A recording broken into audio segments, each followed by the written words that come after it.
Welcome to CrossTalk. I'm Peter LaBelle. The so-called war on drugs has been fought for decades. Few believe it has achieved much beyond horrific budgetary costs and extremely high levels of incarceration in the U.S., as well as the staggering death toll south of the border. As some American states liberalize their drug laws, is it time for the U.S. as a whole to do the same?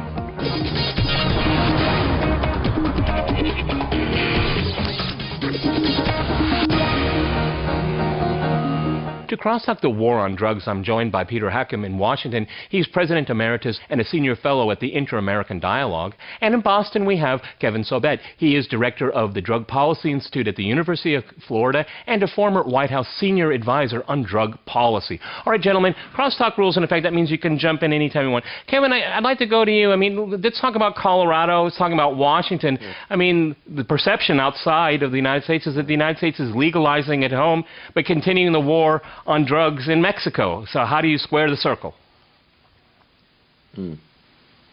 Well, I mean, you know, Colorado and Washington had votes, but frankly, federal law is still supreme. And what federal law has said, and this is what President Obama has said numerous times, is that marijuana is still illegal. So I think the message to the world is that just because two states decided to legalize marijuana, that this is really going to be caught up in the courts for a while. And this is really the beginning of the conversation and not the end.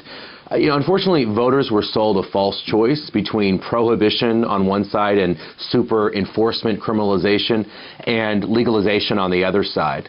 And the reality is that this is actually a false choice. This is not between legalization or prohibition. You can actually have a kind of policy that's much more nuanced than that.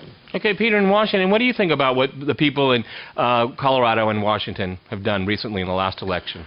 Well, given the choices, and frankly, I think Kevin has put them out there, that's the choice that we seem to have, a lot of collateral damage or legalization, and I would like to see a more nuanced approach. But frankly, from what I see, I would have voted for legalization in both elections. Like I say, I think the damage that we're currently inflicting on young people in this country, the damage that's going on in Latin America, that I think Kevin is absolutely right. This is the beginning of a conversation. I very much hope that the United States will look at its drug war overseas and open up that conversation with the Latin Americans in a very serious way to look at the current policy and the alternatives. Well, Kevin, I would have voted for legalization. Okay. How do you react to that, Kevin? Yeah. Because, I mean, the war on drugs, as people call it, do you think it's a success? I mean, we can go through a lot of the issues related to it. So well, the only people who use that, right. Yeah, the only people that use the term war on drugs are not the government anymore. Frankly, it's people who want to use it as a rhetorical tool to advance legalization. It's not a good analogy. We don't have a war on our own people. The issue is legalizing marijuana in a few states, frankly, even if you did it in the United States, is not going to stop the criminal cartels and the transnational criminal organizations. They're making their money from human trafficking, from piracy, from political crime, extortion, kidnapping, from cocaine, heroin, and meth. The idea that they're making a majority of their money from marijuana was debunked by a very good RAND study that came out in 2010. So, you know, this idea that marijuana legalization is going to somehow wipe them out just doesn't work. I do think we can call for a new approach, and that kind of approach could be one where we have treatment, where we do drug courts, and drug courts are essentially how much money is the idea of how much a money judge of the with budget, a doctor approximately and a social $40 well, billion. There's actually a lot of money. $40 billion a year. What percentage is to prevention? I think it's a third?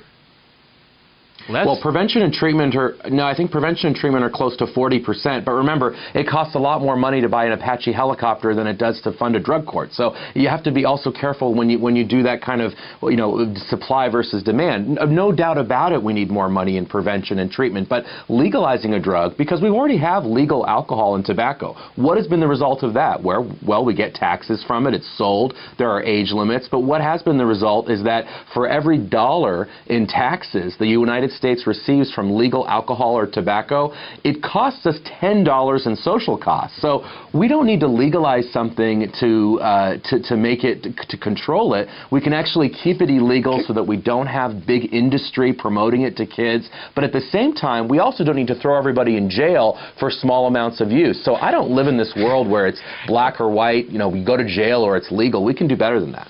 Okay, Peter, if I can go back to you, I mean, Kevin said it's not a war against our own people, but the level of incarceration in the United States is extraordinary. That is a war on a population, at least in one sense. Well, I think we can use words in lots of ways. I think the problem is that you have in Latin America today an enormous level of violence and killing, etc., that people believe is related to the drug war. Whether it is or not, whether Kevin is right that legalizing marijuana in a few states is not going to have any effect, I think he's probably right. But the fact is that the Latin Americans for a long time have been calling for a real conversation with the United States to talk about how drugs are fought now, how we frame and implement anti-drug policies. And there's been very little response from Washington. And in the United States, we seem to have brought the problem under control by basically cocaine use is down, marijuana use is increasing, heroin use is down, but the violence associated with drugs has been controlled. Now, the costs are very, very high. The drug violations, the numbers of people in jail, the use of our police forces, going to a criminal court in any small town, anywhere in the United States, and a big majority of cases are drug-related cases. The damage is enormous. One cannot talk about any solution without looking at what damage it's also doing. This is a very messy, nasty situation. Look at alcohol. Alcohol causes an enormous damage, and it's legal. Pros. Go ahead, Kevin, jump in. Go ahead. Right, it does. And Peter, that's a great point, Peter. Alcohol is legal and causes enormous damage. I don't see why we would want to add another drug to that list. But, Peter, you were right. When you're talking about incarceration, nobody is proud of the fact that the U.S. has gone from 400,000 people in state and federal prison to 1.4 million, over tripling in the last 20 years. That's not something to be proud of. But actually, what we've learned is that there are ways to work within the criminal justice system to deliver treatment, to deliver drug courts where you actually have a social worker and a doctor and others that are giving people treatment and having sort of consequences if you don't attend treatment. There are actually ways to work within the system, and there are ways to improve the system. I mean, just because you say we don't want to legalize drugs, it doesn't mean that means we don't want to reform our criminal justice system, which I would agree is also broken. Let me jump in here. We have 5 million people on probation out there. I'm very happy that now we're going to be reoffending. joined by Ethan Nettleman. He's in New York. He is the founder and executive director of the Drug Policy Alliance. Ethan, thank you for being with us on the program here. I think you've heard part of that here. I mean, you're the other side of the coin here. The war on drugs, you would say, is a failure. Well, of course it's a failure. I mean, I just heard the last moments of what Kevin Sabet said, but his notion that you need the criminal justice system to deal with addiction in every case is absurd. By his logic, we would be taking people with cigarette addiction, alcohol addiction, food addiction, everything else, and using drug courts and the threat of prison with them and drug testing. So I think that's an absurd notion. I think beyond that, he appears to be oblivious to the horrific negative consequences to the failed prohibitionist policies. I mean, quite frankly, one reason why voters in Washington and Colorado supported an end to marijuana prohibition was because they said it's time to stop trying to enforce an unenforceable prohibition. Why should we be empowering gangsters in Mexico and the United States? Why should we be empowering a black market worth tens of billions of dollars a year? Why should we be arresting 750,000 Americans a year on petty marijuana charges when instead we can tax, control, and regulate this stuff? All right, Kevin, so the arguments are very much like they were towards the end of alcohol prohibition. Kevin, reply. Go ahead. Let Kevin reply. Unlike Ethan, I'm happy to...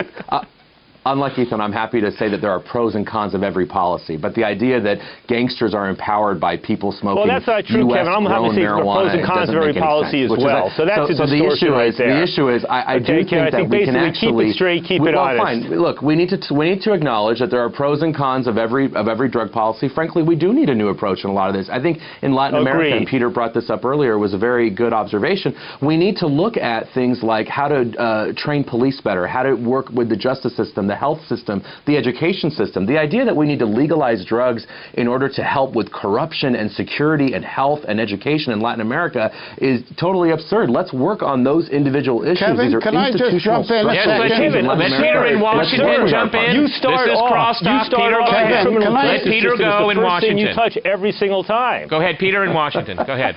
What seems to me is that the legalization is in some sense should be taken by Washington and anybody who's in favor of prohibition as an alarm that there has been no response to the call for alternatives. I look at Latin America. I've been working there for 40 years. And the way the U.S. goes about dealing with the drug problem, drug issues in Latin America, is similar to the way it was done 30 years ago. Look at the U.S. in Honduras recently. It's just so similar to the way we dealt with Bolivia and Peru 30 years ago. And the Latin Americans have never been able to get the attention of the United States to look at alternatives. Kevin, I agree with you that legalization is not the perfect solution, but they're not looking at, the U.S. has simply refused any idea of a debate discussion. And now they're ringing the alarm bells, and the only way to get Washington's attention appears to be to use the term legalization. I think there's a discussion of alternatives that, right. Well, Peter, you're right. Only after they cry for legalization to talk about reforms. No, but you had to try legalization. We shouldn't have to do that in order to talk about reforms.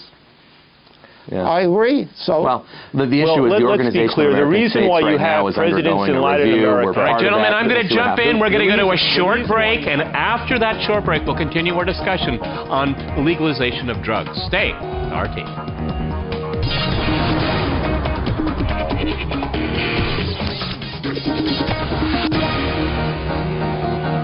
Okay, Ethan, I'd like to ask you and everyone else on the panel, the true beneficiaries of the American government's war on drugs are the following: drug cartels, drug dealers, various law enforcement agencies, and even pharmaceutical companies. Agree or disagree?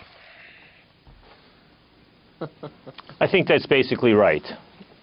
Okay. Can you, look at it. Go ahead, elaborate. Go ahead. It's like Al Capone during the days of alcohol prohibition, right? The principal beneficiary of prohibition are the organized crime, are the criminals, the gangsters, Mexico, Colombia, West Africa, Afghanistan, you name it, right? Also, you have a prison industrial complex in America, which has grown dramatically in power and money, and now employs hundreds of thousands, if not millions of people, many of whom are simply trying to defend their jobs. For the pharmaceutical companies, it's trying to defend their quote-unquote good drugs against the other quote-unquote bad drugs in a day and age when more people are dying of pharmaceutical drugs oftentimes than the other drugs, and oftentimes where those drugs are oftentimes more dangerous than the drugs are illegal. So I think your hypothesis is right on spot. Okay, Kevin, go ahead. Well, I think we should let's try and talk about this rationally rather than with emotions and shouting matches. The issue is the idea that cartels are not going to still be there after drugs are legalized. After drugs are legal, let me finish this. After Nobody said they wouldn't be there, Kevin. Taxed, they're going to be able to Nobody said they wouldn't be there. Don't distort the argument. Still be around. So we don't need to legalize to get them away. The second thing is you take away their power, Kevin. You don't get rid of them. Actually, law enforcement. You know what, Ethan, this doesn't make it. Just let me finish my point. The bottom line is law enforcement and others. Keep on the truth, Kevin, and I won't interrupt. If it's legalized. Alcohol, which is a legalized drug today, causes 1 million more arrests in the United States than all of our illegal drugs combined. So police are going to be, frankly, we're going to need more police after legalization because more people are going to be intoxicated. There's going to be more crime, and there's actually going to be more of a need for incarceration. So, frankly, treatment, doctors, law enforcement, we're going to need more, not less of them under legalization. Zero evidence. Pharmaceutical Zero evidence. Well, the evidence is that 2.6 million people are arrested for alcohol-related offenses. Where's the evidence that marijuana creates the harms that alcohol does? Where's the evidence that marijuana is associated with violent crime, auto death, all this sort of stuff? Zero evidence, Kevin. So I'll let you go ahead. Okay, Peter, you want to jump in there? Say something that's accurate, and I won't interrupt. Companies. Well, let me just say one thing. Ethan, 2.6 million people a year are arrested for alcohol. Go ahead, Peter, in Washington. Let me just try to sort of suggest that the use of the word legalization and war on drugs both have connotations. What if we were to discuss, Kevin, I'll ask you this, not legalization in the large, but to say, what category should marijuana belong to? Is it more like alcohol, or is it more like cocaine? And the fact is, if it's more like alcohol, why don't we either make alcohol illegal or legalize marijuana? In other words, what I'm saying is that maybe the debate shouldn't be about legalization, which brings up all kinds of images and scares people. But if you talk about, does marijuana belong in the same category of drug as cocaine? And that maybe we should experiment with marijuana legalization to see what the results are. Clearly, the experiment with alcohol is not a great success, but neither was prohibition. These are guns. Half of the population wants guns to be legal. It's very hard to manage these, and you try to find some kinds of middle ground. And for now, it seems to me the middle ground may be leaning toward legalization of marijuana, not Kevin, go ahead. That's a good question. Go ahead. Sure. Let's see if I can get an answer without Ethan interrupting. I think what's interesting about alcohol versus marijuana is that alcohol, unlike marijuana and our other illegal drugs, has a long, widespread use in our culture dating back thousands of years. Obviously, marijuana has been used for thousands of years too, but not in such a widespread sense as alcohol. So we sort of made a cultural decision to legalize alcohol, but that is, frankly, Peter, you're right, that's at our peril. I mean, alcohol kills 100,000 people a year in the United States, worldwide hundreds of thousands. It's frankly directly tied to crime in a way that more than crack cocaine is because of its prevalence. But, you know, just because your windshield wiper is broken on your car, you don't also break the steering wheel to be consistent. I don't think we legalize marijuana just because alcohol, which might be worse, is also legal. I think first of all, we need to raise alcohol taxes in the United States. We need to do a lot more with alcohol because, frankly, the legal alcohol industry is pushing underage drinking. It's pushing heavy drinking. It's a huge problem. That actually, to me, is a warning that we don't want another legal industry like marijuana to come up and do a similar thing. Sure. Go ahead, Peter. Yeah. Then I want to go to Ethan. The question is a simple one. It's not to sort of talk about legalization even of marijuana. Talk about sort of having some kind of serious examination of whether marijuana belongs in the same category of cocaine. Whether anybody should be arrested, for example, for possession of marijuana. Marijuana is not treated legalization like, has an impression marijuana is not treated like cocaine in terms of... Right, but marijuana is not treated like cocaine in terms of penalties. I mean, people are serving long sentences, for example, for cocaine, and they're not serving long sentences for marijuana, and I'm not saying that they should. Okay. But a re-examination of our policy, looking at marijuana, you're talking about makes sense because what we can say is, let's not legalize it. Okay. Well, I don't even like that term because people confuse decrim and legalization all the time. But we can look at the particular penalties and say, let's not necessarily have a harsh penalty for marijuana. Should someone go to prison for possession of marijuana? It doesn't happen. You know, yes, people are going to jail. They may not be going to state and federal prisons, but they are going to jails. There are 5 million people in America under the supervision of the parole and probation system, and for them, simply being possession of a joint or testing positive for marijuana can lead to incarceration. That's true. In New York City, you have people being arrested and sent to jail for a few days, and if they have any other sort of criminal evidence, it can be for much longer.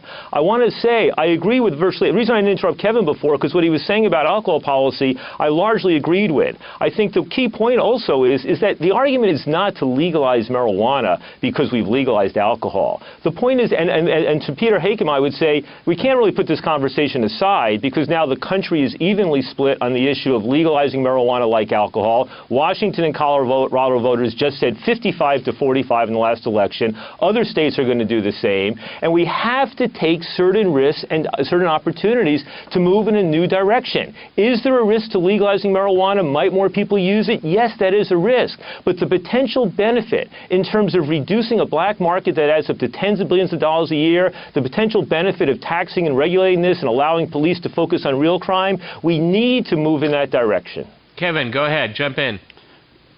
Yeah. So, I mean, the issue is police are not today focused on small-time marijuana. I agree with Ethan that in New York City and some other places, you know, and then with probation and parole, Kevin, that they can are. be In an many issue. communities around the country, that's a major source of their activity. Hold on.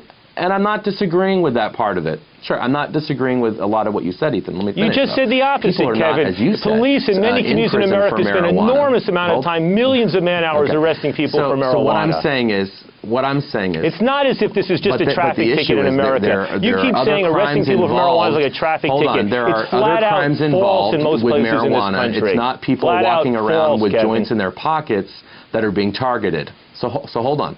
Police are not focusing the majority of their time on small-time marijuana. Kevin. You live in New York City, you see 50,000 people getting arrested last year with marijuana in their pockets. So that is who's being targeted. The issue is this. When we look at alcohol and tobacco as an industry, we see that they are targeting young people. We see that they are encouraging heavy use. We see that they are fighting any tax tooth and nail. Our alcohol taxes today are a fifth of what they were during the Korean War when adjusted for inflation. That's not an accident. That's because there's an industry that knows when something is more expensive, less people use it. Believe it or not, a positive of prohibiting marijuana is that the price is artificially higher. A negative is that that money can sometimes go to unsavory, criminal organizations. A minority of their funding comes from marijuana. So we need a balanced approach. I'm not saying throw people in jail, Ethan. I'm not saying to even follow some of the examples we see around the country right now. I'm saying let's intervene. We haven't even talked about the health effects of marijuana when we look at young people and brain changes with IQ and learning and driving. I mean, these are real issues, mental illness, that we also need to focus on when we talk about marijuana. 100 million Americans have used marijuana. This notion that marijuana is creating these horrible health harms in America is absurd. The last 3 occupants of the White House, half of all Americans between the ages of 18 and 60 have tried it. So marijuana is a drug. You shouldn't be using it every day. We don't want kids using it. But the notion of comparing it with alcohol or other illegal drugs in terms of dangers is absurd. There's not one legitimate scientific body that has ever come to that conclusion. And you're putting out those myths is irresponsible on your part. Ethan, let me. There's no myth here. What I'm saying is that I'm not. To analogize marijuana where there's never been an overdose fatality, to analogize marijuana to alcohol and other drugs where there's never been an overdose fatality is flat out false. To say that police are not focusing on people with marijuana in their pockets is flat out false. To say that arresting people for marijuana is like giving them a traffic ticket is flat out false. So say something that's true, and I want to correct. Don't make up your people. Kevin has the floor. Kevin has the floor. Kevin has the floor. Go ahead. Thank you. Thank you. We have a moderator. Okay.